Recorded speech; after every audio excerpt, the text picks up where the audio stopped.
All right. Welcome, everyone. This will be week 12, lecture 1 of Math 154. Going to go over the whiteboard really quickly per usual, and then we will pick up where we left off in 6.1. So 5.3 and 5.4 have been completed. 5.3 is likely due, today or plus or minus a day, something like that. 5.4 would be really due really soon. Excuse me, trying to talk too fast. We will finish 6.1. So that due date should be about a week from now. Your Excel 5.1 lines should be due. So remember to check my math lab or the live lectures for those dates. Video quiz 2 was assigned previously, so that should be due right around now. Video quiz 3 we are assigning today, so that should be due in about a week.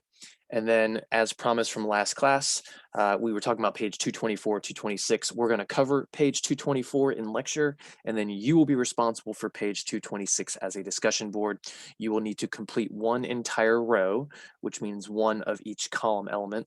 And I don't want to allude to too much. We'll see that in the lecture. And of course, our project is on the horizon, due pretty soon. So make sure you're checking Canvas or those live lectures for all of your quizzes, your discussion boards, your projects or discussion boards under a separate section under Canvas. I know it's been a few weeks since we've done one of those, but that aside, let's continue our journey into 6.1 exponential growth, which is, in my opinion, one of the most important topics because it opens up a whole world of finance problems, and everything is still based off of proportional reasoning.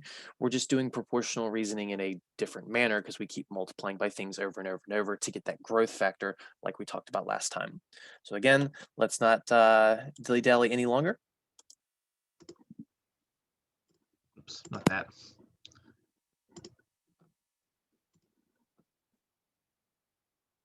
All right, so I'm going to really quickly talk about this guided activity on page 224, the one that I said might be our activity, but I'm actually going to make y'all do the one on page 226 because there's different rates, and I'm gonna kind of give you a way to go through these.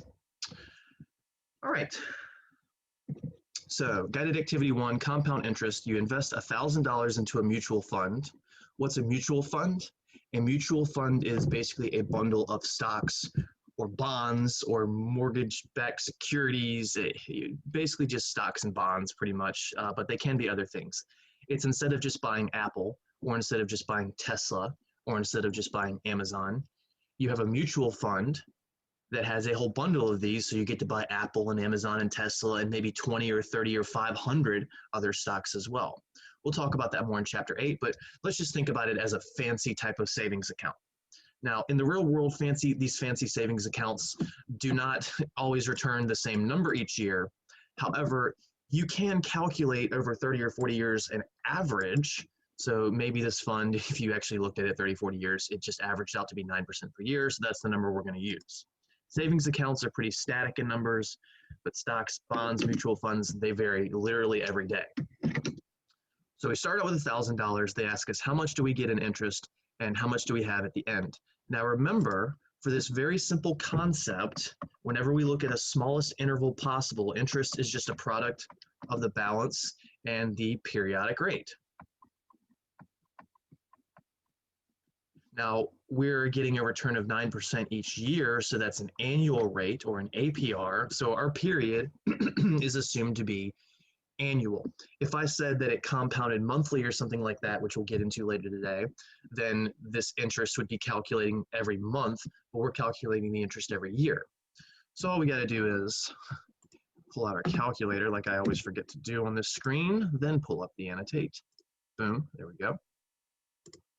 So to find the interest, we're just taking the $1,000, ignore that trigonometry, $1,000 times the 9%. Now, if you do this in Excel, it can calculate that 9% for you by just using 9%. But in our calculator here, we got to do a decimal, so times 0.09, and that will give us $90. So that will be what goes here in the interest.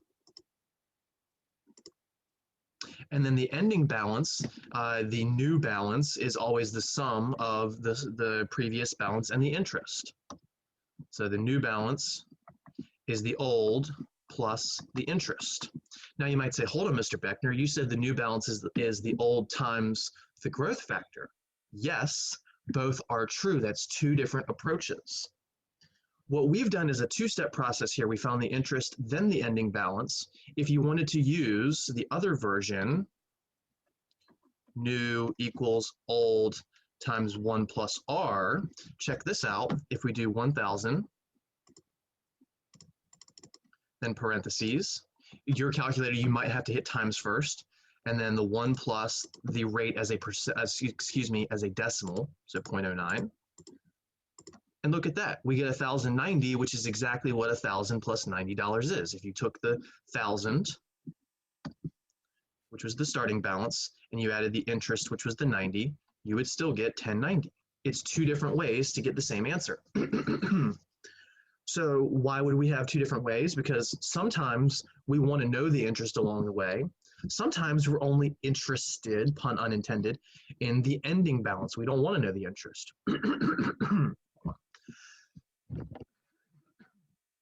So if all we were worried about is start and end, start and end, start and end, I could just use this over and over and over.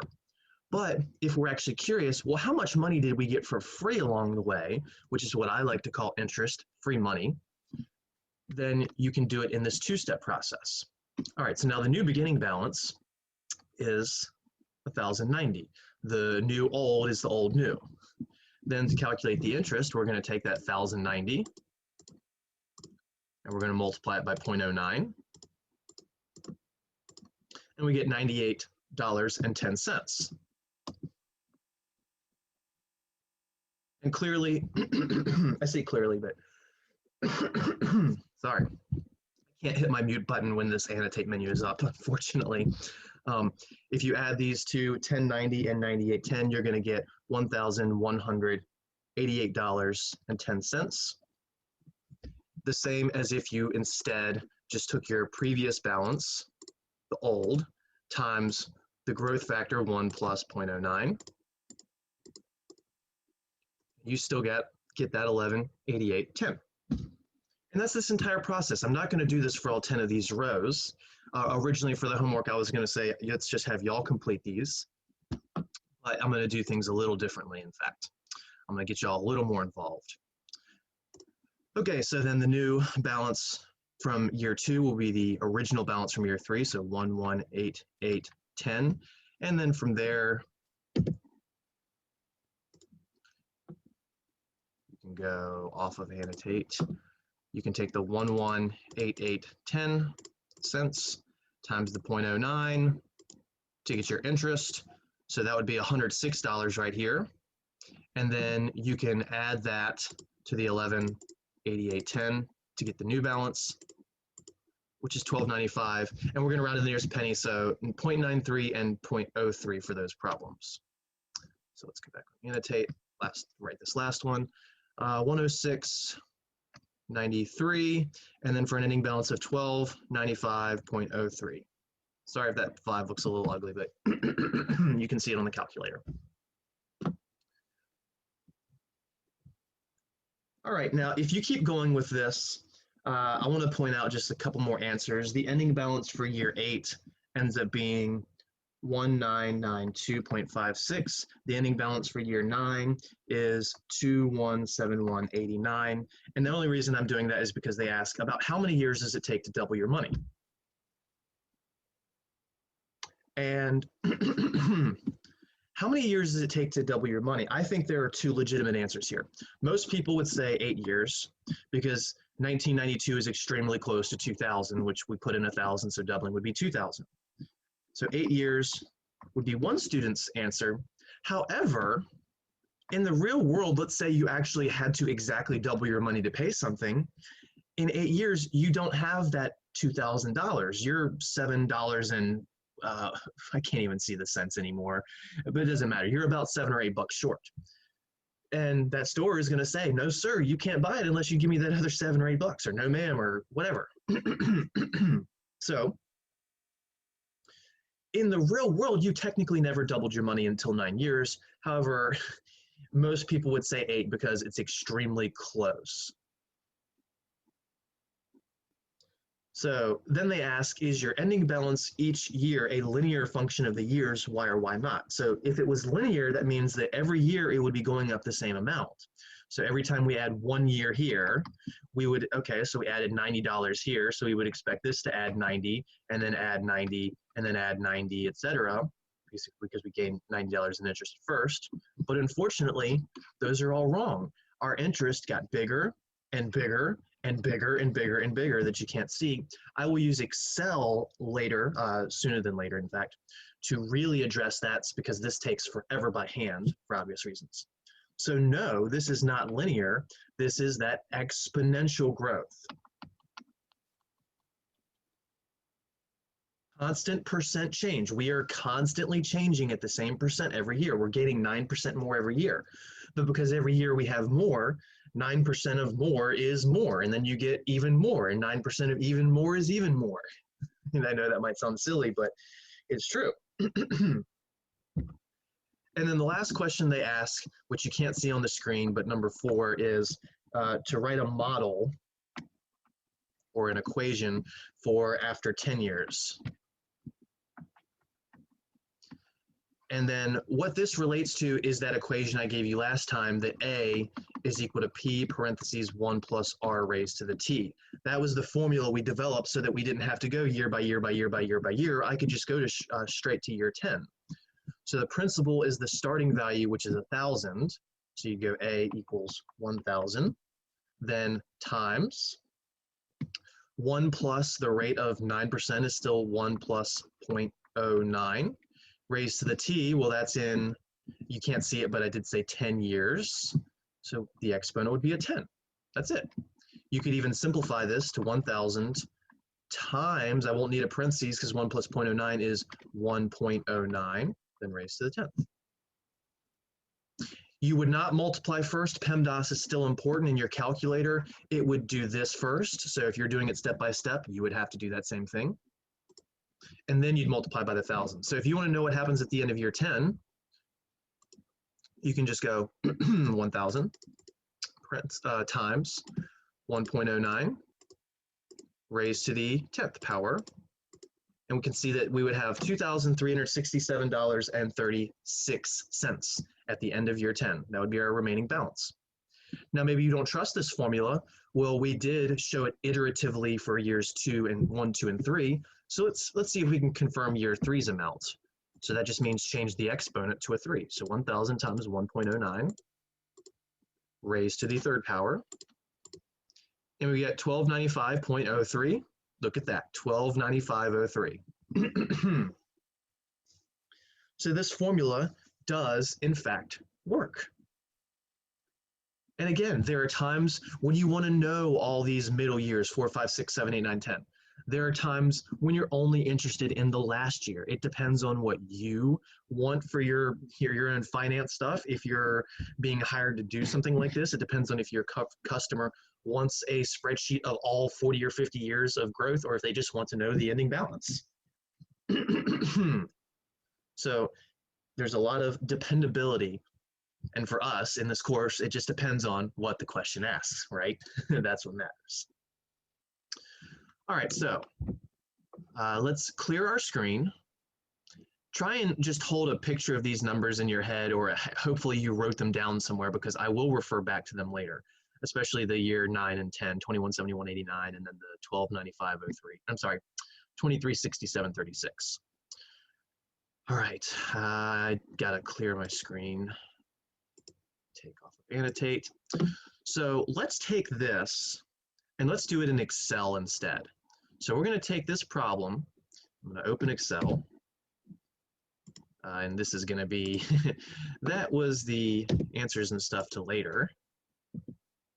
Luckily, you didn't see too much of it.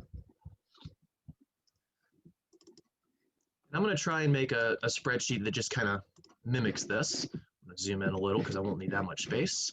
So let's have column 1 be the year, column 2 be the starting balance, column 3 be the interest, and then the ending balance. So 1, 2, 3, 4, 5, 6, 7, 8, 9, 10. Yes, I can just type 1, fill down by holding control, or type 1 and 2, grab both, fill down from there. but it's only 10 years, so that's not too bad. We started with $1,000. The interest is going to be the product of the balance and the interest rate, which is 9%. Now, I could put the interest rate somewhere else if I really wanted to, and then do a fixed cell reference. But for this problem, I won't. I'll do that later, though. So I can just go equals the balance, which is in this cell, B2, times the interest rate, which we said is 9%. Now, in Excel, I don't have to write that as 0.09. I can actually just type 9%. And look at that. We get $90. The ending balance should be the sum of the start and the interest. So we go equals. And I don't need to write sum in parentheses since it's just two things. Just click, plus, click. Easy as pie. There we go. Now I can't just drag all of these down from here. If I do this, those are clearly not the right answers. So what did we do wrong? Remember, with all these finance problems, before we can start filling things down, year two's starting balance must be linked to year one's ending balance. We have to make sure these two things are exactly the same. And if I just try and do this, clearly they're not. So we go to this cell. This is a super important thing, and I know I haven't done it in class in a while, so this is your friendly reminder. We'll see it a couple times today. Equals, just click the cell with the previous ending balance, and they're linked. There we go. Now we can drag the interest formula down, grab the fill bar, and that answer is exactly what we saw before, except it doesn't look like it because it's not showing enough decimal accuracy. We'll fix that in a second. The ending balance, if I drag it down, again, minus the change, it's correct. So let's just highlight all these cells and let's change their decimal precision to 2 decimal places so we see money. And now we can see that it's $98.10. All right. Now I don't have to do this manual linking anymore because that was already done one above. See, if I double click, we can see that it's linked. So if I grab that cell, grab its fill handle, drag it down, if I double click it, you can see that it's linked to the previous balance. So I can just fill all these down now. I can fill all these interest down. It looks wrong for now, but hold your horses. Still looks wrong, but now it'll look right. And that answer, 2367.36, is exactly what I said year 10 would be based on the formula. You can see the year 2 and year 3 amounts are exactly what we calculated. The year 9 amount I foreshadowed for you. I didn't show the calculation, but I did tell you it at least, as well as year 8. So now we can tell that in 8 years, we pretty much doubled our money, but we didn't officially double it until 9 years. And yeah, there we go. Now, what if I wanted to see this for 50 years? Well, I can just grab all these cells now, drag it down. Now you might think, oh, we'll just go until you're on row 50, but that's not quite right. You have to go to 51 because the first row was labels. So year 1 was actually in row 2, which means year 50 is in row 51. Uh-oh, Mr. Beckner, you broke Excel. No, I didn't. It's just these numbers are too big to fit in there. Sometimes zooming out will get them there, but not quite there. If that doesn't work, you can just widen your cells, and that's going to fix everything. Just widen your cells. Remember, grab the bar between the letters. You can't just grab down here. It has to be between the letters. That's a critical issue. So 50 years in, we got 74 grand. Holy cow. That's pretty great. So again, this was the actual problem. I just showed you extending the concept, and we'll go a little further into that with the problems I made up that we'll do soon. All right, so what is your homework to do? Page 226. We're going to be working with this table. Now, I'm going to need every single student to do one of each column. So it's just per usual where you come in, if nobody's done any, that means that you'll do year 1. If when you come in, someone has done year 6, that means you're going to calculate year 7.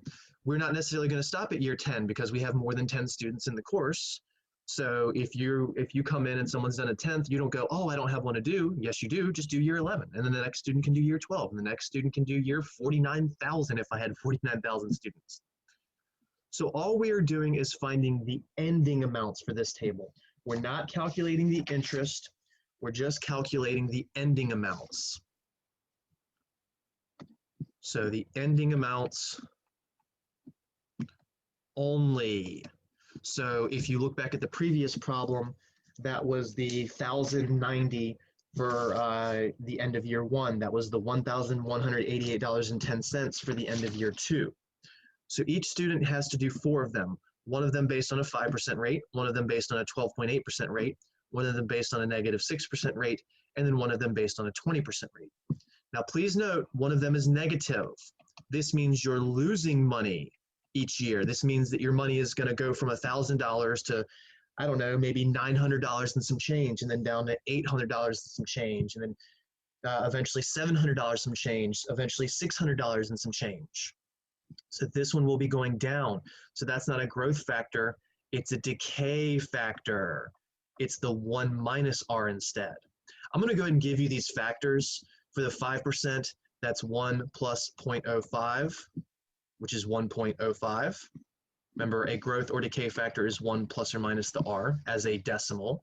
So that's 0.05, 0.128, negative 0.06, and 0.20. So 1 plus the 0.128, sorry if that's a little squished, is 1.128. If you're doing 1 minus 0.06, that's actually 0.94. So growth is always 1 and then a decimal. Decay, it means it's going to be less than 1 because we're losing money. So multiplying by a number less than 1 is what causes the loss. And then with 1 plus 0.20, that's 1.20 or just 1.2. And then what formula are you using for each of these? It's new equals old times either growth factor or decay factor, whichever is relevant. So it's growth for the first, second, and fourth. It's decay for the third.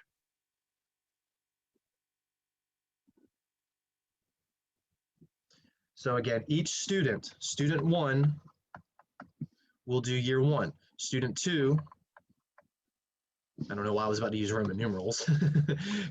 Student 2 will go in and do year 2, excuse me. Student 3 will do year 3. You get the idea. This discussion board should be live before 1:30 today.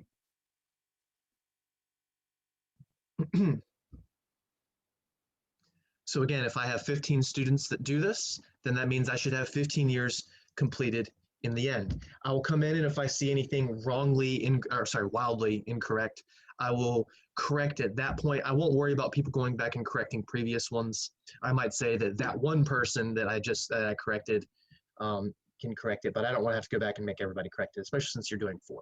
So this is not a lot of work. It's really just 4 answers for each student. Every student must answer it. If you don't answer one, you'll get a 0 for this discussion board. And like we said, this will be due on Monday, the 23rd. So again, that's Monday, the 23rd by midnight. Shouldn't be too bad. I defer you to the previous example that I was doing with y'all. If you don't know what to do, remember, YouTube has the recording, so no excuses. You don't have to find the interest and then the ending balance. Yes, you could, but I would prefer you do it just going straight from the old to the new. Please talk about your work. Do not just say the answers. Just saying the answers is not a discussion board. So write out your formula, write the answer. You could even say if it made sense or not. And what I would really like you to do is just to notice how these numbers are going to have a large effect. The 5% is going to be kind of a medium-paced growth. 12.8% is going to be a pretty solid growth. 20% is going to be insane growth. I'll even point out the year 10 answers in approximation, just so we can tell if we're on a good path. Year 10 is about 1,600. Again, about, I'm not saying that's close by 1 or 2, it's just within 100 or something. This is about 3,300. This is going to be about 500, and then this one's going to be about 6,100. 6,100, so 20% growth 10 years in, you've sextupled your starting amount of $1,000. That's insane. 5%, you've only gained 60% of it. 12.8%, we've about tripled it. Negative 6%. Woo! Looks like we've been investing in oil too much. Shots fired. All right, so that's your group work, your discussion board, so to say. Remember, any questions, email. You can ask questions in the discussion board if you like. Oops, I forgot to clear the screen. Always forget to do that. And that should be it for that. Okay, so now we're going to go off the cuff.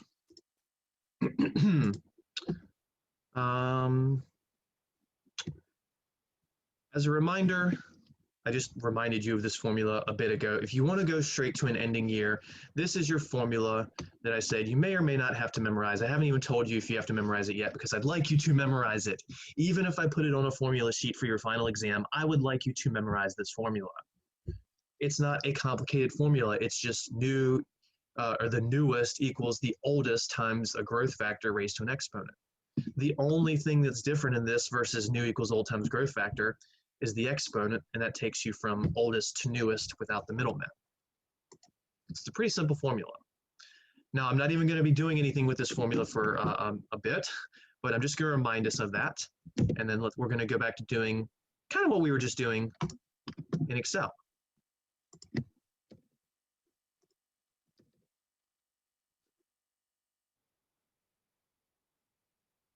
All right, so Bob wants to deposit 10,000. We're going to do these three examples. They're just highlighted in different colors to show the different examples. So yellow is 1, green is 2, and then the other yellow is 3. So let's just bump these off. And we're going to make some financial plans. Bob wants to deposit $10,000 into a CD for some number of years. This account accrues interest annually, so nothing new yet, at a rate of 2% per year. This was a pretty average online savings account until March of 2020 happened, and then a lot of things changed drastically. And it's just been all over the board previously. It had been as high as 4% maybe a decade or 12 years ago. It had dropped to like 0.2% for a while, and now it's kind of heading back to that. But that's because borrowing money is cheap right now, which we don't need to get into. Use this to track the amount in the account as well as his total interest for 1 year, 5 year, 10 years, and 40 years. Record these values, interest and total, and make graphs, aka a scatter chart.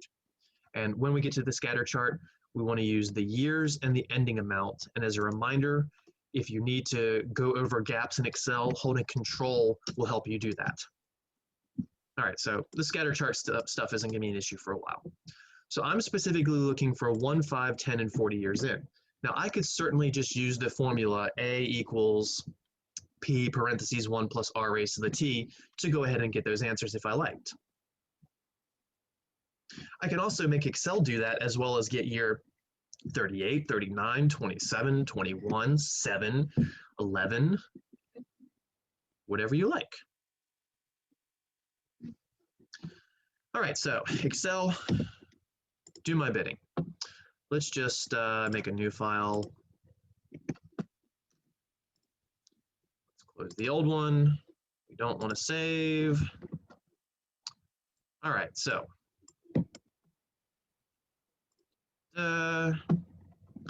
we have the starting, or sorry, year, then the starting amount, then the interest, then the ending amount. And we're going to go all the way up to 40 years. So I don't want to type 1 through 40. I'm just going to type years 1 and 2, highlight both, then click the fill handle and go down to row 41. And that gives me 40 years. Wow, that was easy. The starting amount, that was the $10,000. So let's go $10,000. Then the interest, and let's format that as currency. Then the interest is going to be, let me actually just put the rate somewhere so that way I can change it. So our interest rate is going to be 2%. Just widen this column a little. So when I use that 2%, I'm not going to type equals the balance cell times 2%. I'm going to go click the balance cell times the interest rate. which I have over here. That way, if I want to change it to 5%, the entire 40 years with Excel will change with it. If I want to change it to 3%, everything changes with it. If I type the 2% here, if I wanted to change everything to 5%, it would be much more complicated. I'd have to go and change it in this cell and then fill it down all 40 years. Trust me, this is the easiest way to go, except I have an error in here. And I'll show you in a second after we move forward. So the ending balance, that's just the sum of the start and the interest. So 1 year in, we gained $200 for free, and we now have $10,200. For year 2, we just link year 1, end balance, so equals, and then click that cell. Boom. Watch what happens if I drag the interest down. It's a dash. Ooh, that's wrong. Double click the cell, and you can see why. The blue box is correct, that's the starting balance of that year, but the red box has moved down as well, so it's no longer on the 2% interest. That's because we need to fix that cell reference. We don't want that box move, that red box moving at all. So I need to delete that one, go back to the interest formula, and in the G1, let's double cache it, because we don't want that red box moving. Now when I fill it down, we can see that the interest has gone up as expected. This is called compound interest. Money on money, free money on free money, because the free money gets added to the pile, and then we get more free money on the original pile plus the free money. Drag the ending balance down, and that makes sense. Now you can, once you have row 2 completed, you can fill these down individually, or you can highlight all 3 of these, and then just drag down to year 40. It is so quick. Excel is awesome for this. Let me zoom in just a little. Let me widen my columns after I do that so you can actually see your numbers. All right, so we said we wanted to track 1, 5, 10, and 40 years, so, and that was the interest and how much is in the account at the end. So the interest and how much is in the account. All right, so year 1, the interest was 200, and the ending balance is 10,200. Year 5, the interest was 216.49, and the ending balance, just tab this so it looks a little cleaner, was $11,040.81. For year 10, the interest was the 239.02. Not pulling these out of thin air, I'm using the table. And the ending balance, ending,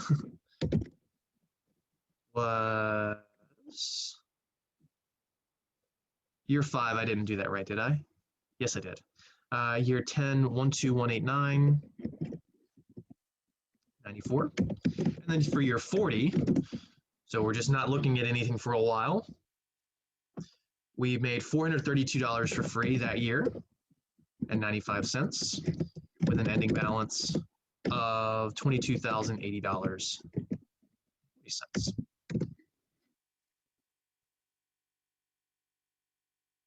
All right, so Bob put away 10,000 bucks, and you can see how much he has.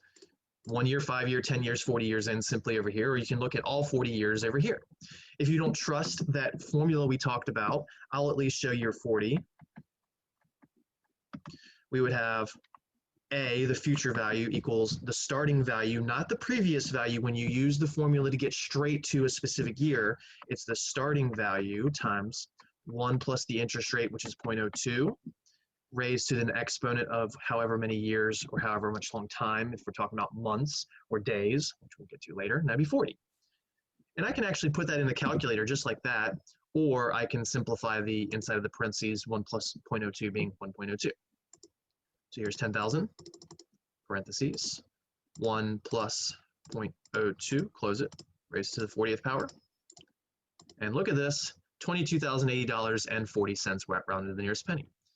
If you wanted to do the 10,000 times the 1.02, if you want to go ahead and add that in your head or on paper or whatever, then do your exponent of 40, you can see you get the same answer. Doesn't matter.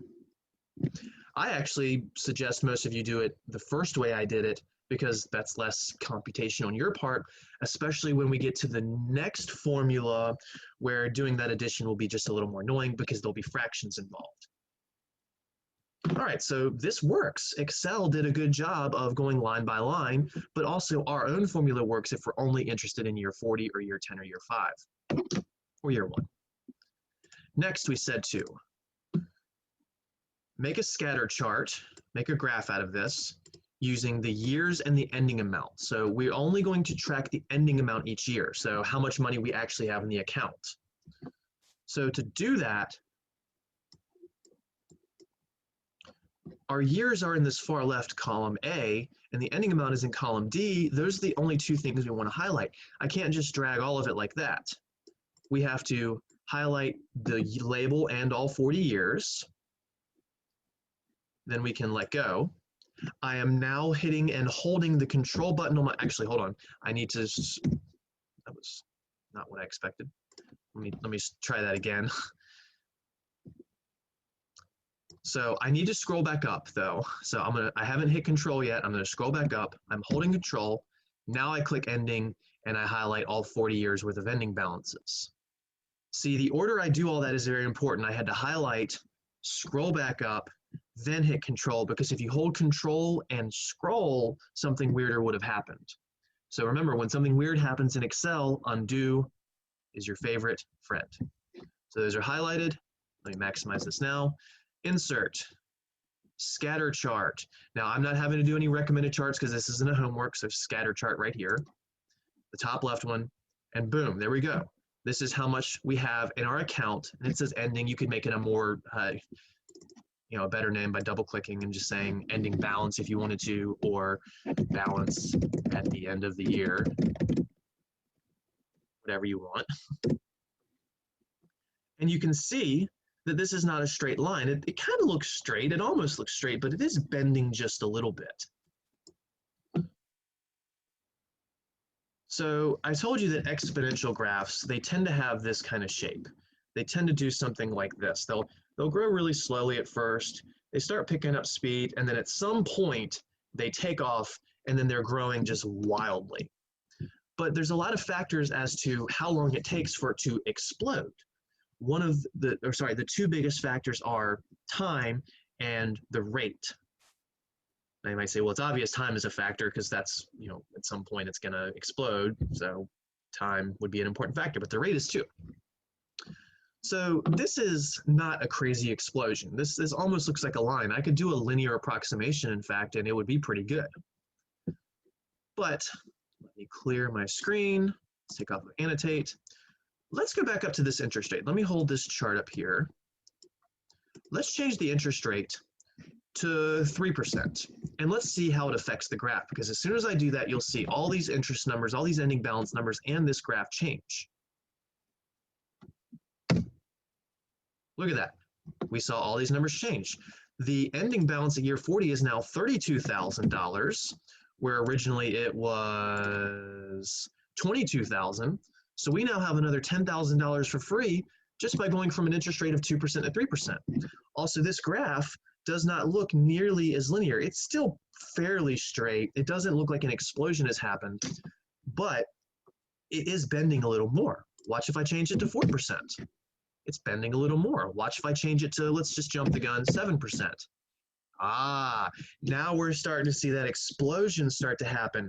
Right around here is when we start picking up pace, and this thing is getting steeper, which means we're getting way more money for free. Now look at our ending balance of $149,000. So if you could magically find some 7% certificate of deposit, please put your money in that for 40 years. You will not be mad about it. However, CDs never go above like 4% historically, and right now maybe 1% or 2% if you're lucky. I haven't looked at those in a while. Don't have a lot of money to put away as a teacher in the times we're in right now, especially while rebuilding a bathroom. But anyway, it's not the point of that. The point being, how do you get a 7% account? Mutual funds, retirement accounts. That's how you get your money to explode. You don't put it in a savings account. You don't put it in a checking account. You don't put it under your bed. You don't even put it in a CD. You invest in this scary, risky market because over time, 7-8% is the historical average of the top 500 companies when you buy them as a bundle. So if you do that for 40 years, and this isn't even a traditional retirement because we just put money away once. Traditional retirement, you keep adding to the pile. Mr. Beckner, how did Bob get $10,000 just to deposit randomly? Well, maybe he lost a family member and he was in the will or something like that, or maybe he got a new job, and part of the new job was he got a $10,000 stipend to move or to, just to actually change from one thing to another. Check this out if we change this to 12%. Now that is an explosion. You might say, well, Mr. Beckner, that doesn't look that much cheaper than before. Watch the numbers though. Look at this number right here. It's almost $1 million. If I undo that, we were only up to 160,000. See this shape, it doesn't look like it's changed that drastically, but that's because the scale of the window has changed dramatically. Before our window, we were only like down here. Before, this was all we were looking at, just this window. Now we've gone way past it. We have just made an insane amount of money if we can find some retirement fund that earns 12% interest, and now we got $930,000 off of just putting $10,000 away for a very long time. Again, this is not how most of us are going to do anything in the world. 99 out of 100 of us are not just going to put 10 grand away and not add to it or just hope that's a retirement plan. We got to keep adding that pile over and over and over. All right, back to finance problems. Let's do the second one. So now Bob has, so we saw that the initial problem of 2% interest rate, we gained about $12,000 for free. By the way, I meant to mention this, the total interest is always the ending balance minus the starting balance. And I mean the actual end, the last year's end. So that would be $22,080.40 minus $10,000, which would be $12,080.40. That's what I like to call free money. Now you might be saying, well, Bob just got that $10,000 for free. One of the things you said, so wouldn't it all be free? Let's not count it that way. Interest is what I mean by free money. So all those little $200 from the first year, then like $201 or $10 from the second year, all of those end up stacking up to about $12,000. But if he put that money in a higher interest account somehow, he would have got way more interest. Just look back at this one. If we end with $930,000 and we only put $10,000 in, that means we got $920,000 for free. We just got almost $1 million for free somehow. And you know what? People do this all the time. People are so terrified of retirement accounts and it just seems so confusing. Yes, it can be. You can make it extremely complicated, but you can also make it simple by buying one index fund for all of your life, something like the S&P 500, the top 500 companies of our country, and then just ride that for 40 years. And while you're going to have bad years, you're going to have some amazing years that'll make up for it. And in the end, you'll make lots of money as long as things continue like they always have. Speculation, this is not financial advice. This is just for educational purposes, so you cannot sue me. Please and thank you. All right, now back to the new problem. How are we on time? We got time. Bob has $30,000 that he received from his grandma. Very nice grandma, or maybe this is the sad story. I don't know, but Bob got $30,000. Maybe Granny got $3 billion investing, and she's just giving away 30 grand like it's nothing. He's going to deposit it into a mutual fund. So this is that retirement scenario I've mentioned, earning 8%. And they don't have to be used for retirement. You can invest in mutual funds and not use it for retirement. Just use it to buy a house 5 years from now or get a deposit on a car or something like that. But I tend to address them as a retirement account. So 8% is, again, average long-term. It's not like you're going to get 8% this year, 8% next year. You might get 30% this year. You might lose 40% next year and then gain 100% the year after that. It's a wild ride. Buckle up. So he's going to deposit this money and wait 35 years. And maybe Bob's just like, well, maybe I can retire off of this. Maybe I don't have to keep adding to the pile. Maybe Bob should still be adding to the pile no matter what, because, hey, what's wrong with having more money? How much will he have? How much was free money, aka interest? Make a scatter chart as well. So I'm just going to go to Excel. I'm going to make a new sheet so I don't have to erase anything. And we're going to have our year, our starting balance, our interest, and our ending balance. And we're going to years 35. So I'll type 1 and 2, highlight both, drag them down to row 36. And if you just drag it to the wrong row, then just drag less or drag more. It's nothing complicated. We're starting with, we said, $30,000. I'm going to format that cell as currency. We said we're going to have an interest rate of 8% for our mutual fund. So our interest will go equals the balance, the current balance, times the actual interest rate. But we already know from the previous problem, oops, I forgot I have to enter, and then I have to go back and do the cash symbols, only for the reds, because the red one's the one we don't want moving. We want the blue box moving. Then the ending balance will be the sum of the start and the interest. All right, that's pretty sweet. The first year we got $2,400 for free, and that means that overall we now have $32,400. I cannot just highlight and fill at this point. We have to link the start of year 2 to the end of year 1. Really easy to do. We've talked about it many times now. Now we can drag the interest formula down, look for any weirdness. It went up a little, so that's good. Drag the ending balance down. That makes sense. Then we can highlight all 3 of these and just grab the fill handle and drag it down for all 35 years. I see some hashtags, so let's widen our columns until we see all the numbers. And there we go. So after 35 years, our $30,000 has, in my opinion, exploded to $443,000. Taking $10,000 and turning it into $20,000 over 30 years or 40 years is not an explosion. Taking 30 grand and multiplying it by more than a factor of 10 over the life of you working, that's an explosion. That's a holy cow, we just made a lot of money for free. Now you might be going, well, Mr. Beckner, I got to pay taxes on this. Yeah, okay, maybe you have to pay taxes depending on how you invested. Boo-hoo. Again, you just got over $400,000 for free. Uncle Sam might take 25% of that. At least you still got 300 grand for free. You are not going to be sad over that because person B, who didn't put their money in the market, who's not paying the taxes on $400,000 worth of interest, doesn't get anything. So boo-hoo, pay your taxes. Account for them as well. Now, notice I said something about maybe there's a way you can avoid paying taxes on this.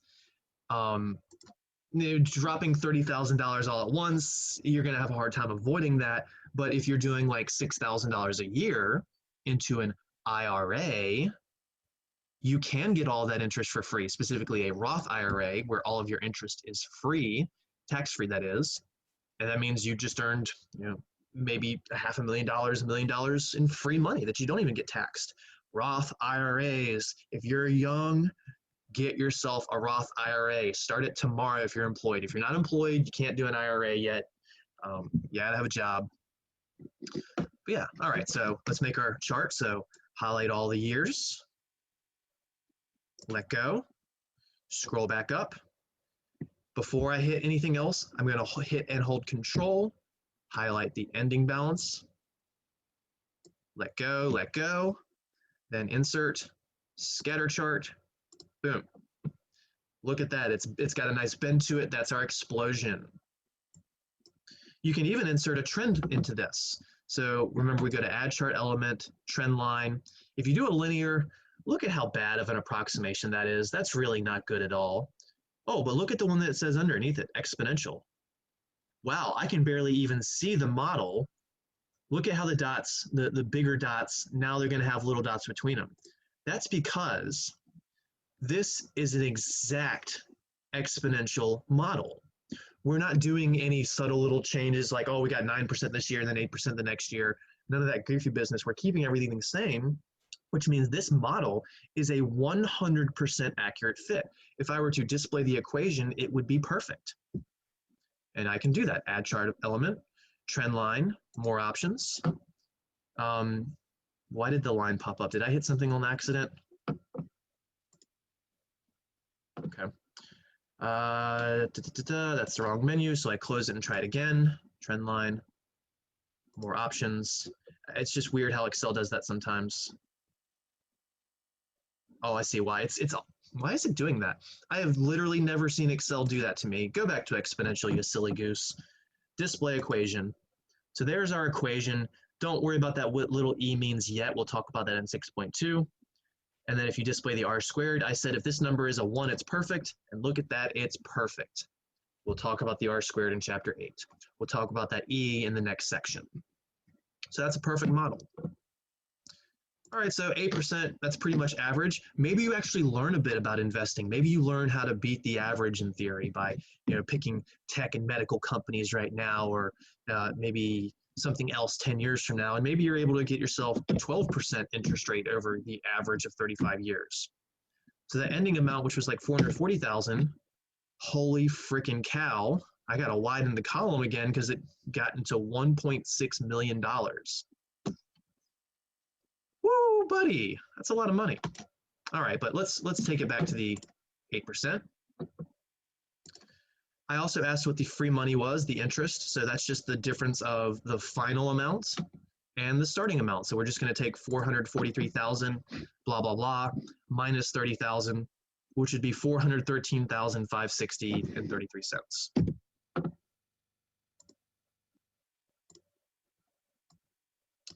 So that, I just need to move that over there. The free money is the total interest, which is the 443,560.33 minus what we put in, which is 30,000. I should have dollar symbols everywhere, but just go with it for now. 413,560,33. That's the free money we got. Pretty nice for just putting $30,000 away and not touching it for 35 years. Why am I doing this? Because sometimes people inherit a good chunk of money, 20, 30,000. It sounds like a whole lot, especially when you're 20 or 30, maybe even 40, maybe when you're 50. So it just depends on your life. Still sounds like a lot of money to me. But what a lot of people do with those inherited dollars is they go buy a brand new Jeep,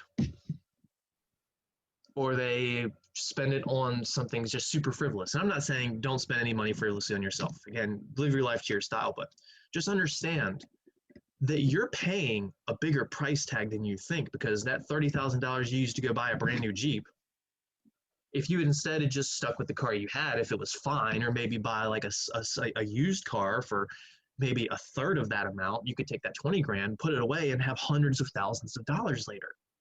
So everything you buy today has a price on it of what you could have had 20, 30, 40 years from now by not buying it today. It's called opportunity cost. That Starbucks cup of coffee, if you're 18 and buying $4 for a latte every single day, that's costing you $1 million in the long run. Now, it's only actually 60 grand out of your pocket, or 70 grand, somewhere in that ballpark. But when you consider if you had taken that money and invested it over 30, 40, 50 years, it turns into $1 million. And I'll show that. Not right now, but I will. Actually, that was a lie. I will right now. I was thinking I had a different problem before this one, but there we go. Do I have enough time to do this one? I think I'd have just enough time. So Bob is 18 and wants to retire at 68. Instead of buying a Starbucks beverage at an average of $3.50 a day, so he's not even getting the fanciest beverage there. He's not even getting a biscuit or a pastry to go with it. Now, what he's going to do is deposit his annual savings into a 9% mutual fund. So again, just a tick better than the average. How much will Bob retire on? How much was free money? Make your scatter chart, make an analysis, think about if that Starbucks coffee is still worth it. Then ultimately, what if Bob starts at 28? What if Bob starts at 38? What is the effect of waiting 10 years? Because so many of us go, nah, I don't need to start doing this now. If I wait 10 years, it's not going to have that much of an effect on me. Oh boy, are you wrong. Every 10 years is a significant effect in how much money you need to be putting away to get that same goal. All right, so let's get it. All right, new page. Now, this one is going to look a little different in a couple of ways. Let's go year, starting amount.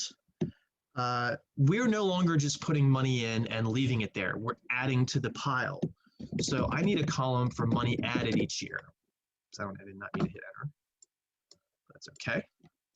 Then I'm going to have a column for how much we have before we get interest.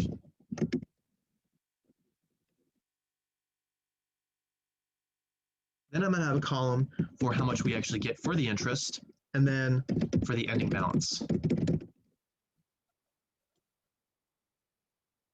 And we're going to do this for 50 years because he's 18 and he's going to 68. Retirement age, Social Security, full Social Security right now is 67. A lot of people's pensions and retirement plans, they say you're going to 67, maybe 62. Just depends on where you are in your life. So let's do this for 50 years.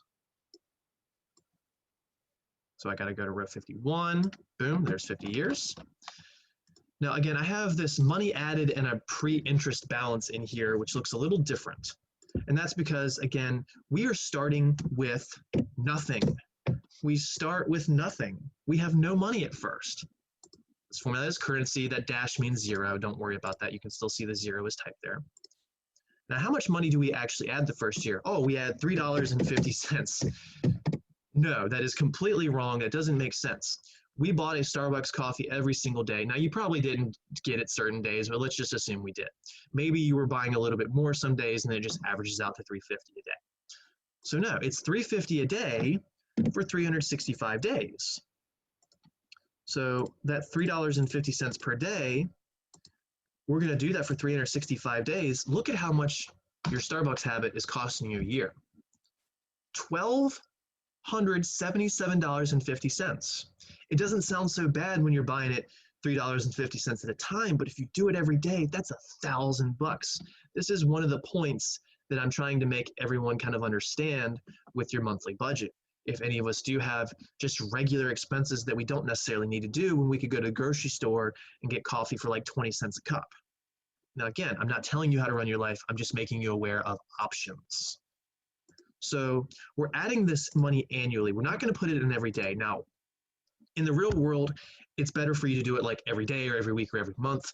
But for keeping this problem simple, because we haven't gotten into the crazier ones yet, let's just keep it at putting the money in all at once, that $12,750. And that's a currency as well. Now, pre-interest, before we get any interest, because we're putting this in the end of the, or let's say we put this at the beginning of the year. There is two different ways of doing this problem, whether you put the $12,750 at the first day of the year or the last day of the year. Let's assume we did it the first day of the year. So there's a year zero in theory where we built up our first $1,277.50 to deposit. So year zero, we built that $3.50 up for a year. Then on January 1st of year one, we deposit the $12,750. So before we gain our interest, this is going to be a sum because we have to take what we had in the account at the beginning of the year plus what we added in at also the very beginning of the year. So this will go equals, you take your starting balance and you add what you added in over the year, or January 1 actually. Interest is still just balance times an interest rate, but I don't have the interest rate written anywhere. So let's go rate, which we said was 9%. So we'll go equals the pre-interest balance. See, it's not the starting amount. It's not what we added. It's the sum of what we had at the beginning of the year plus what we added at the beginning of the year. So that's why I have this pre-interest balance times the interest rate, which we'll have to go back and fix. And by fix, I mean double cash. Oh, okay, $114 for free, $115 for free when rounded. Not bad. How about the ending balance? Well, that's the sum of what we had before interest and what we had after. So equals this one plus this one. So now we got almost $1,400. Oh, well, whoop-de-doo. Now you might see this little green thing right here. That's Excel saying, is that exactly what you meant to do? And yes, it was. So you're just going to have to ignore that little green corner arrow, triangle thing. Now the starting balance is not zero. It's the ending balance. Per usual, linking the starting of year two to the ending of year one. Probably going to need to widen these columns, so let me just go ahead and do that. How much money did we add? Well, we're going to add another, from year one, we were collecting $3.50 every day. We put it under our mattress, so to speak. And then January 1st of year two, we add that exact same amount, the $12,750. Now, if I drag and drop this, if I fill it like that, it doesn't increment it by one. Sometimes it might, depending on how you're doing things. So just be careful. So if you're dragging these and it does increment it by one, just go back and change it. The pre-interest balance, well, that's going to be the sum of what we had at the beginning plus what we added. Well, that's a formula we can just drag down. So now we got almost 2,700. The interest formula we can drag down. That was incorrect, so we undo. Grab the fill handle, Mr. Beckner, and drag it down. And wow, we more than doubled our interest that year because we have more than double in the account. Ending balance, you can drag it down. Now let's see if I highlight this entire row. Let me just drag it a few down. And that's exactly what I was talking about here. The money added column starts incrementing when it shouldn't. So instead what I'll do is just do them column by column. That might fix it, it might not, we'll see. So there'll be some weirdness until all these columns are in here. Let's see if this increments it or not. It did not. And you can always hold control, that'll give you a different result, or maybe highlight two of them and drag it, that would give you a different result. Drag the fill handle down. All right, again, nothing is gonna look good until we get all of them. Honestly, at this point, I could just grab the rest, but I'm just doing it consistently. Obviously, that looks terrible because the interest got lower, but let's see what happens when we get everything completed. And I don't want to spoil the final answer. Now things are starting to make sense. The interest is going up every year. Our pre-interest balance is going up. Our ending balance is going up. Our money added, every single year, we're just putting that $3.50 away every day, which made $12,750 every year. Here's the thing, though. That Starbucks cup of coffee price is going to go up over time. So if you really wanted to be super accurate about this, you'd say, well, I'm going to inflate my deposit because the next year it's $3.70. The next year it's $3.82. The next year it's $4.01.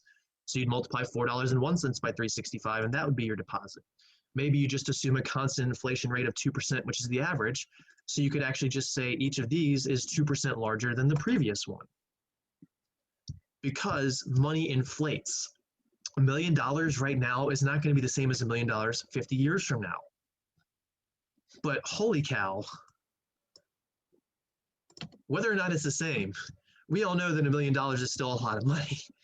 In 50 years, we have managed to turn a bunch of lattes into $1 million. That is freaking mind-blowing, I hope. That shows you the impact of, if you are young, how just a little bit of money every single day can make you, quote, rich later. And again, this scenario is kind of a worst case scenario in my head because these deposits should be getting bigger and bigger and bigger. On top of that, when you're 40 years into your career, hopefully you're not a teacher and you're making good money. And you can go, oh, well, I've got another $5,000 to spare, so let me go ahead and add that to the pile as well. And then this $1 million might turn into $2 million.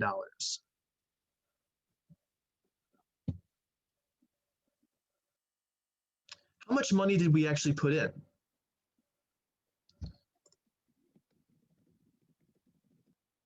This is a little more unique because you can't just say we put $10,000 at the start or $30,000 at the start because we put that $3.50 in every day for 50 years. So what we need to do is just add up all the money added columns. So let me just go equals sum, open a parentheses, and then do all of the 12,750s. That was 50 years worth of Starbucks lattes, coffees, whatever. Close it, enter. We put $64,000 away.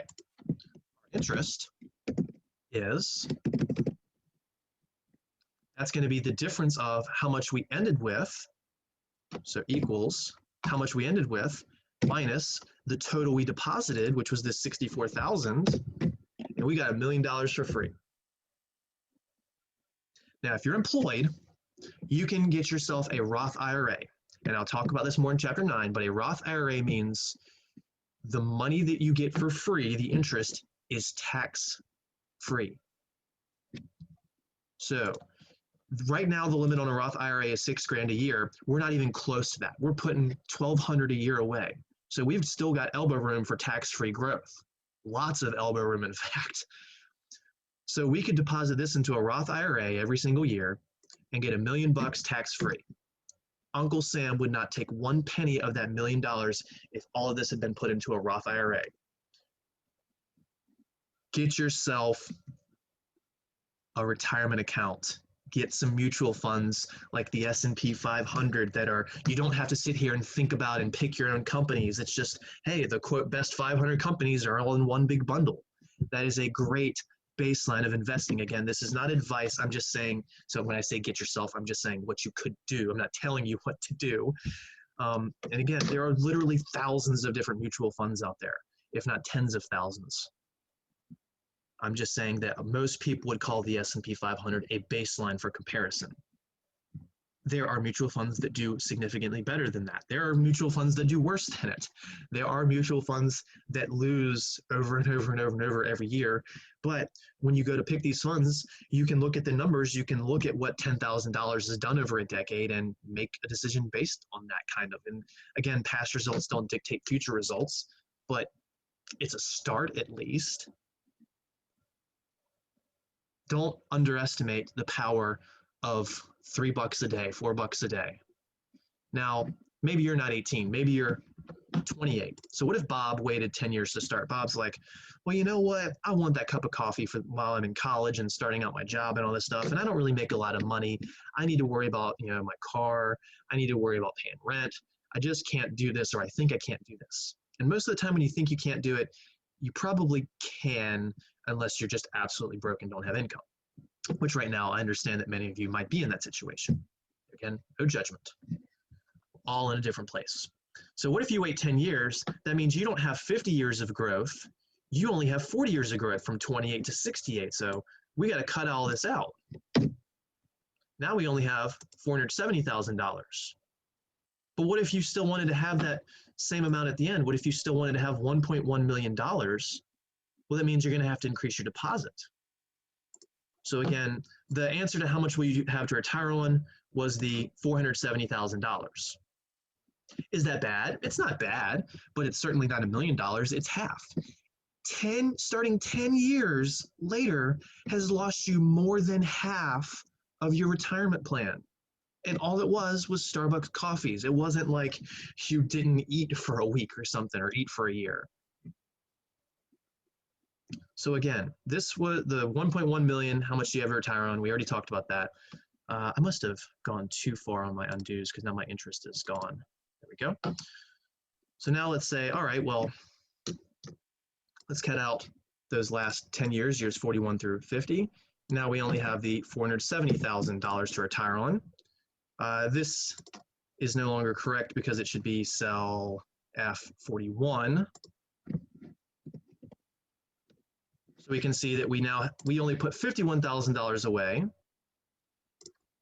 but now we only got $420,000 for free. Again, that's not bad, but if you see this when you're 18, you go, ooh, let me start now because I just lost about 600 grand, almost 700 grand. How can you make that money back up though? I need to see the number, 1.13 million, okay. How can you make that money up? Well, maybe you double deposit. Maybe instead of depositing 1 cup of coffee a day, you deposit 2 cups of coffee a day. So let me just do times 2 here. Oh, that didn't work right because it's not in equals. I did that intentionally. So if I'm going to go equals and then 2 times that, that makes me put away 2,500 every year. Now, instead of doing that formula, let me just do it as 2,500. Hold on, that wasn't right, was it? It was 2,550, 2,555. Actually, you know what? I will just drag it down. That's fine. Are all those going to be right? Yes, they are. So now we're putting 2 cups of coffee away per day. And we still haven't even met what we had before, that 1.13 million. So you think, okay, well, just change this number to, I don't know, maybe 2,700. Let's see if I fill that down. Still not enough. Maybe it needs to be about 2,900. which I'm not even saying how many cups of coffee that is. You could divide it by 365 to figure out your daily deposit. There we go. We're getting close. Maybe 3,000. That's where I'm going to stop, though. 1.1 million, close enough. So 3,000. How much is that a day? So 3,000. I'm out of time, so 3,000 divided by 365, that's $8.21 a day. So if you wait 10 years, instead of putting away $3.50 every day, you've got to put $8.22 every day. That is 130% more money. That's 230% of what you originally deposited because you waited 10 years. You have to more than double your deposit. You wait another 10 years, if you only go to year 30, if you cut this and you're trying to hit that 1.1 million, now we got to put like, it's probably like 6,500. And it's a little more, so maybe 6,900. I'm sorry if I'm taking an extra minute or two of your time, but I think this is important. There, let's go a nice even 7,000, maybe 7,100. I'm just trying to hit 1.1 million. 73. Oops, that's not the fill handle. I'm rushing. Slow is fast, fast is good. Close enough. 7,300. 7,300 divided by 365 is $20 a day, which in comparison to the just 1 cup of coffee a day, that is 5.7 cups of coffee a day. That is meaning you have to deposit 460% more money every day. That's 560 or 570% of the original deposit. So if you start at 18, you're putting away $3.50 a day in this 9% account. If you start at 38, you're putting 20 bucks away, which we've gone from about 1,200 a year to 7,300 a year. And right now, 7,300, you wouldn't get all of that tax-free. You could get most of it, the interest tax-free, but not all of it. So time is critical for these. All right, last final thing. Going back to the original numbers with the 50 years. There we go. Let's just highlight the years. I just want you to see the table so you can get a visual of your money exploding. Scroll back up, hit Control, highlight the ending balance, all 50 years worth. We're going to insert scatter plot. Holy freaking cow. The tightness of these dots right here is really emphasizing this explosion around year 30. Year 30, year 35, this is when our money just starts growing beyond a shadow of a doubt of we're going to make lots of money 10 years from now. It's a snowball effect. Compound interest, baby. It will take you all the way to the bank if you let it. So the next time you buy that Chick-fil-A sandwich, the next time you buy that Starbucks cup of coffee, the next time you go get your nails done or your fancy haircut or something, or you buy a really high-end car, consider your options. Because that money that you're putting away towards a cup of coffee now can buy you a lot more in 50 years if you put it away properly. All right, so that's 6.1 in a nutshell. I will still talk about 1 or 2 things next class, but fortunately that won't affect the due date. I'm not even going to put the due dates back up because I'm a couple minutes over. So have a good weekend.